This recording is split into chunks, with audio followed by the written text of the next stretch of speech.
Welcome to food tag. ഇന്ന് രാവിലെ പാല് കാച്ചിയപ്പോൾ പിരിഞ്ഞു പോയി. അപ്പോൾ അത് വെറുതെ കളയണ്ടല്ലോ എന്ന് ഓർത്തു. അങ്ങനെ ഉണ്ടാക്കിയൊരു സ്വീറ്റാണത്. വീട്ടിലെല്ലാവർക്കും കൊടുത്തപ്പോൾ അവർക്കത് ഇഷ്ടമായി. അപ്പോൾ ഓർത്തു നിങ്ങളുമായിട്ട് ഷെയർ ചെയ്യാമെന്ന്. പനീർ കൊണ്ടും ഇതേ രീതിയിൽ നമുക്ക് ഉണ്ടാക്കിയെടുക്കാം കേട്ടോ. അപ്പോൾ വീഡിയോയിലേക്ക് പോണേ മുമ്പായിട്ട് നമ്മുടെ ചാനൽ ആദ്യമായിട്ട് ആരെങ്കിലും പുതുതായിട്ട് കാണുന്നുണ്ടെങ്കിൽ ഒന്ന് സബ്സ്ക്രൈബ് ചെയ്ത് സപ്പോർട്ട് ചെയ്യണേ. സാധാരണ വീട്ടിൽ സൊസൈറ്റി പാലാണ് വാങ്ങാറ്. ഇടയ്ക്ക് വല്ലപ്പോഴും പാക്കറ്റ്സും വാങ്ങാറുണ്ട് വേറെ ആവശ്യങ്ങൾക്കായിട്ട്. അങ്ങനെ പാല് കാച്ചിയ സമയത്ത് ഇത് പിരിഞ്ഞ് വരാനായിട്ട് തുടങ്ങി. എനിക്കാണെങ്കിൽ ഇതൊട്ട് കളയാനും മനസ്സില്ല. 1/2 ലിറ്റർ പാലാണ് കാച്ചിയത് കേട്ടോ. പിരിഞ്ഞ് വന്ന പാല് കംപ്ലീറ്റായിട്ട് ഒരു സ്ട്രെയിനറിൽ ഇട്ട് കൊടുക്കുക. എന്നിട്ട് നന്നായിട്ടൊന്ന് പ്രസ് ചെയ്ത് ഇതിലെ വെള്ളം കംപ്ലീറ്റായിട്ട് മാറ്റിയെടുക്കണം. അല്ലെങ്കിൽ കുറച്ച് നേരം നിങ്ങൾ അത് അങ്ങനെ തന്നെ വെച്ച് കഴിഞ്ഞാൽ വെള്ളം മുഴുവൻ ഊർന്നു പൊക്കോളും. ഇതേ രീതിയിൽ പനീറിൽ നിങ്ങൾക്ക് ഉണ്ടാക്കിയെടുക്കാം കേട്ടോ.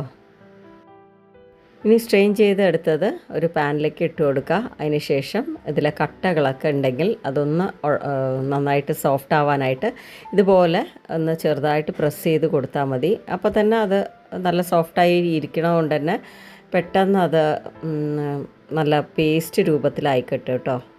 അതിന് ശേഷം സ്റ്റൗ ടോപ്പിൽ വെച്ചിട്ട് ഇതിലെ വെള്ളം വല്ലതും ഉണ്ടെങ്കിൽ കംപ്ലീറ്റ് ആയിട്ട് പോകാനായിട്ട് കുറച്ച് നേരം ഇതുപോലെ ഒന്ന് ലോ ഫ്ലെയിമിലിട്ടിട്ട് കുക്ക് ചെയ്തെടുക്കണം. ഇനി ഇതിലേക്ക് 1/4 കപ്പ് പഞ്ചസാരയാണ് ഞാൻ ഇട്ട് കൊടുക്കാൻ ഉദ്ദേശിച്ചത്. പക്ഷേ കുറച്ച് മാറ്റി വെച്ചിട്ടുണ്ട് കേട്ടോ. അപ്പോൾ മധുരം നന്നായിട്ട് വേണമെന്നുള്ളവർക്ക് 1/4 കപ്പ് കംപ്ലീറ്റ് ആയിട്ട് ചേർക്കുക. 1/2 ലിറ്റർ പാല് പിരിഞ്ഞതിൽ. അപ്പോൾ ഇനി ഇത് നന്നായിട്ടൊന്ന് ഇളക്കിക്കൊണ്ടേയിരിക്കണം. ലോ ടു മീഡിയം ഫ്ലെയിം വെച്ചിട്ട് കൈവിടാതെ ഇളക്കിക്കൊണ്ടേയിരിക്കണം. നമ്മൾ കൈ എടുത്തു കഴിഞ്ഞാൽ അത് കരിഞ്ഞു പോകും കേട്ടോ. കാരണം പാലിൻ്റെ ഒരു പ്രോഡക്റ്റ് ആയതുകൊണ്ട് തന്നെ പെട്ടെന്ന് കരിയാനുള്ള സാധ്യതയുണ്ട്. അപ്പം ഇങ്ങനെ അല്ല വെള്ളം മുഴുവൻ പഞ്ചസാരയുടെ വെള്ളവും എല്ലാം നന്നായിട്ട് കംപ്ലീറ്റായിട്ട് വറ്റിച്ചെടുക്കണം. ഇനി ഇതിലേക്ക് 1 ടീസ്പൂൺ നെയ്യ് ഒഴിച്ചു കൊടുക്കുകയാണ്. പിന്നെ 1/4 ടീസ്പൂണിന് താഴെയായിട്ട് ഏലക്ക പൊടിച്ചത് ഇട്ട് കൊടുക്കുക. അതിനുശേഷം വീണ്ടും എല്ലാം കൂടെ നന്നായിട്ട് യോജിപ്പിച്ചെടുക്കുക. ഏകദേശം ആയിന്ന് തോന്നണ സമയത്ത് ഒരു നെയ്യ് തടവിയ പ്ലേറ്റിലേക്ക് മാറ്റാം. ഞാൻ എൻ്റെ കയ്യിൽ കുറച്ച് പാൽപ്പൊടി ഉള്ളത് കൊണ്ട് തന്നെ 1 ടീസ്പൂൺ പാൽപ്പൊടി ചേർത്ത് കൊടുക്കുകയാണ്. ഇത് കംപ്ലീറ്റ്ലി ഓപ്ഷണലാണ്. എനിക്ക് പെട്ടെന്ന് തോന്നി അങ്ങനെ ഇട്ട് കൊടുത്തതാണ്. ഇതില്ലാതെ ഉണ്ടാക്കാൻ പറ്റും കേട്ടോ.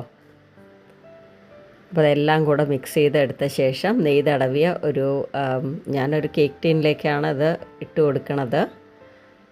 എല്ലാം ഇട്ട ശേഷം നന്നായിട്ട് പ്രസ് ചെയ്ത് കൊടുത്ത് ഏകദേശം ആറി തുടങ്ങുന്ന സമയത്ത് ഒന്ന് കട്ട് ചെയ്തെടുത്ത് കഴിഞ്ഞാൽ നമ്മുടെ സ്വീറ്റ് റെഡിയാവും.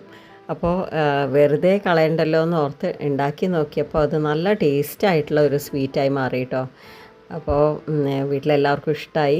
അതുകൊണ്ടാണ് ഞാൻ പിന്നെ ഷെയർ ചെയ്യാമെന്ന് വിചാരിച്ചത്.